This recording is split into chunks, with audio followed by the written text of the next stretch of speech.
Wow, wow, wow, tuna sedang mengamuk. Wow, tuna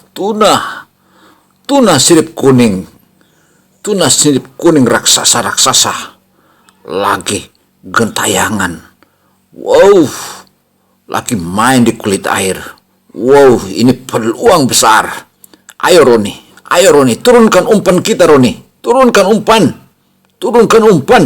Wow. Dinaikkan, dipaksa naik ke atas perahu. Wow, sulit kan? Assalamualaikum warahmatullahi wabarakatuh. Ladies and gentlemen, today I like to show you about the special fishing fish in Wabula.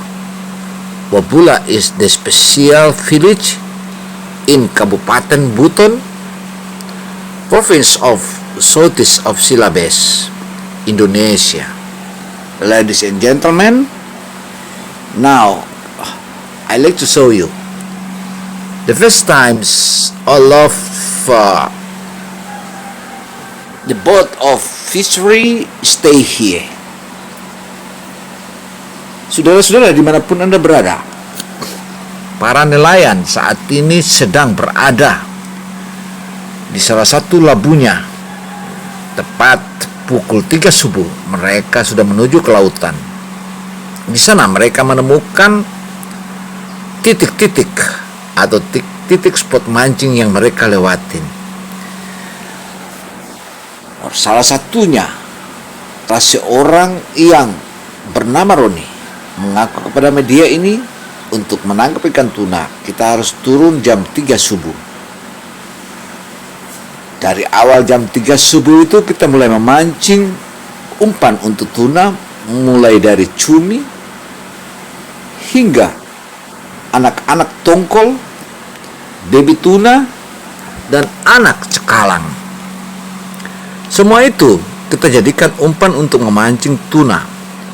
Meskipun saat ini tuna yang terbilang memiliki hasil atau harga klasifikasi internasional, juga dagingnya dikejar di pasaran internasional. Pasalnya, ikan tuna yang betul-betul memiliki khasiat yang maha dahsyat dan energi positif buat segala untuk tubuh manusia, itu merupakan salah satu langkah konkret yang dilakukan untuk memenuhi seluruh pasaran di dunia internasional. Sebagaimana nelayan yang ada di wilayah ini, tentu hanya satu kata. Mereka hanya bisa mancing dan mancing. Karena itu mereka lebih awal memancing umpan sebagaimana yang kita lihat dan kita saksikan saat ini.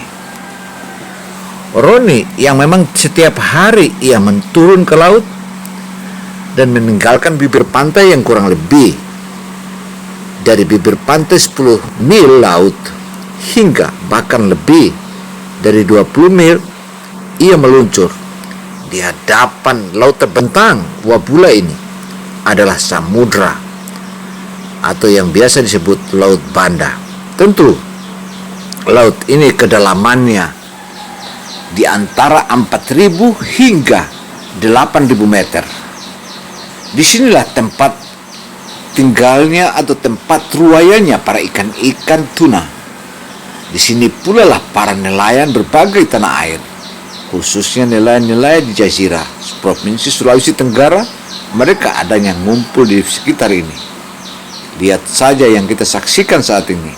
Roni yang saat ini sudah memancing umpan untuk tunanya, kemudian dihidupkan di tempat pemeliharaan di dalam perahu Roni yang betul-betul sudah piawai dalam memancing ini.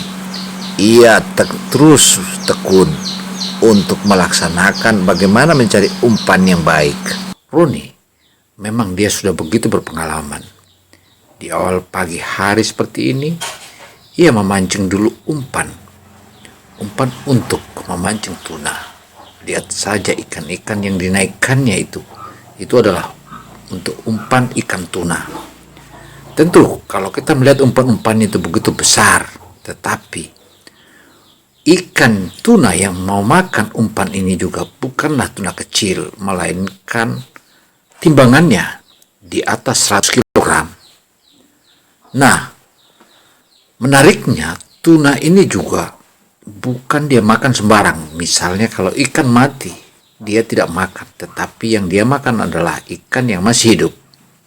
Untuk itu para nelayan seperti Roni ini menyimpannya umpannya itu di tengah Roni memancing umpannya, tiba-tiba diserbu oleh rombongan raksasa tuna sirip kuning ini. Maka ia persiapan untuk turunkan umpannya.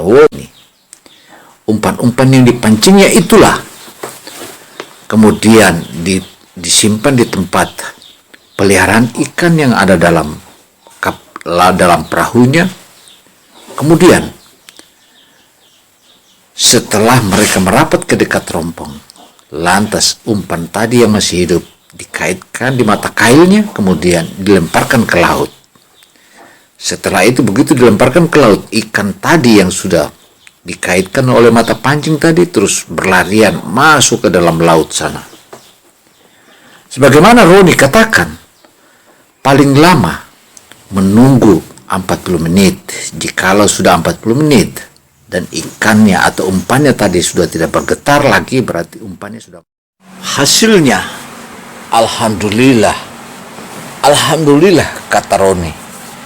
Hari ini tuna yang ditariknya ini adalah tuna yang pertama. Tuna pertama inilah yang menjadi cikal bakal untuk mendapatkan energi tambahan, karena tentu saja harga minyak diesel atau solar sudah bisa memenuhi, karena ikan yang ditangkapnya ini melampaui 100 kilo. Ini merupakan modal awal, kata Roni. Wow, sulit kan? Nah, umpannya dimakan. Teman Roni yang sebetulnya satu perahu juga mulai menariknya. Mulai dia tarik ini ikan tuna yang besar ini. Wow, tuna ini memang maha dahsyat. Ayo Roni, ayo sahabat Roni, ayo buruan, naikkan seluruh ikannya itu, naikkan, mainkan dia, tarik dia, luar biasa rezeki ini, tarik Roni, tarik terus, tarik meskipun. Alkisah, akhirnya hasilnya dia berhasil dia tangkap. Ini dia, berat, memang berat sekali tuna ini. Ini benar-benar tuna raksasa. Wow, tuna, wow, tuna sirip kuning ini maha dahsyat dan maha luar biasa, dan akhirnya kini berhasil dinaikkan di perahunya Roni. Wow, mantap memang mantap. Di tengah Roni mengemas, ternyata di bawah laut, di bawah perahunya Roni masih begitu berjubel tuna-tunanya. Banyak sekali rupanya di bawah. Wow. Kembali strike lagi. Singkat kisah, kembali strike lagi. Wow, kali ini tuna juga sirip kuning maha dahsyat diganco, tapi ternyata dia melawan. Diganco ulang. Wow, ganco ulang.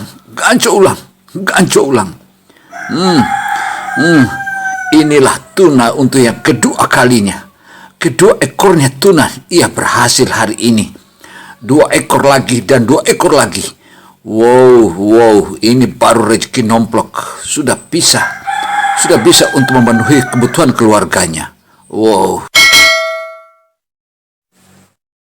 Alhamdulillah, hari ini Roni mendapat 2 ekor. Wow. Luar biasa, luar biasa. Roni setelah menaikkan ikan satu ekor yang ditariknya tadi, maka kini ia kembali memancing umpan lagi. Dan umpan inilah yang juga akan dijadikannya. Umpan inilah yang akan dijadikannya sebagai umpan ikan tuna. Memang, jika kita memberikan umpan besar, makan tuna besar juga yang makan. Sebaliknya, kalau kita memberikan umpan kecil, makan ikan tuna kecil juga yang akan memakannya. Artinya, rantai makanan yang ada di lautan sana atau rantai makanan ikan ini itu merupakan siklus, karena predator tentu akan memakan yang kecil. Tak mungkinlah yang kecil makan yang besar. Nah, untuk itu Roni yang saat ini begitu siap-siap untuk menurunkan lagi mata kail baru dan pancing baru, yaitu yang sudah ada umpannya, kemudian diolornya. Tak lama berselang, hanya kurang lebih 10 menit, ia menarik lagi satu ekor. Namun tuna yang kali ini ditariknya untuk yang kedua kali ini betul-betul adalah tuna yang maha dahsyat, karena beratnya cukup besar. Inilah yang menjadi cikal bakal suksesnya Roni untuk hari ini. Makanya begitu dia tarik yang kurang lebih 1 jam yang ditariknya ini, ia berhasil naikkan dia ke atas perahunya. Roni memang sang jagoan. Pantas saja dia disebut dia yang berjulukan sang raja laut. Lihat saja perahu yang dimiliki Roni. Perahu yang dimiliki Roni itulah yang saat ini tengah berlabuh, yang berwarna putih. Ini yang dekat di hadapan kita. Kalau ini adalah miliknya si Ahmad, sementara di sebelah itu adalah miliknya Pak Momi. Mereka semua adalah nelayan-nelayan tangguh. Mereka semua adalah nelayan-nelayan tuna. Mereka semua adalah nelayan-nelayan rompong yang tak pernah gentar dengan kondisi alam dan cuaca apapun, karena cuaca yang bersahabat, cuaca buruk atau cuaca yang teduh sudah bersahabat dengan mereka. Artinya mereka tahu melawan badai, mereka tahu melawan ombak, juga mereka tahu bagaimana bisa hidup dan selamat di celah-celah ombak atau celah-celah badai. Selain itu pula, yang hanya mereka ragukan adalah bagaimana mereka masuk dari pintu luar sana, hingga ke bibir pantai. Karena kering air lautnya Wabula ini kurang lebih 1 kilometer yang selama ini terus terhadang dengan berbagai macam alasan. Sangat menyayangkan, sangat disayangkan kanal ini tak jadi. Pemancing mania sangat dibutuhkan untuk mengadu kekuatan di Wabula ini. Hebat kan? Hebat. Demikian catatan CBTV Indonesia. Saya Gino Samsudin Mirsad melaporkan. Semoga hal ini menjadi masukan berharga bagi kita semua. Wassalamualaikum warahmatullahi wabarakatuh.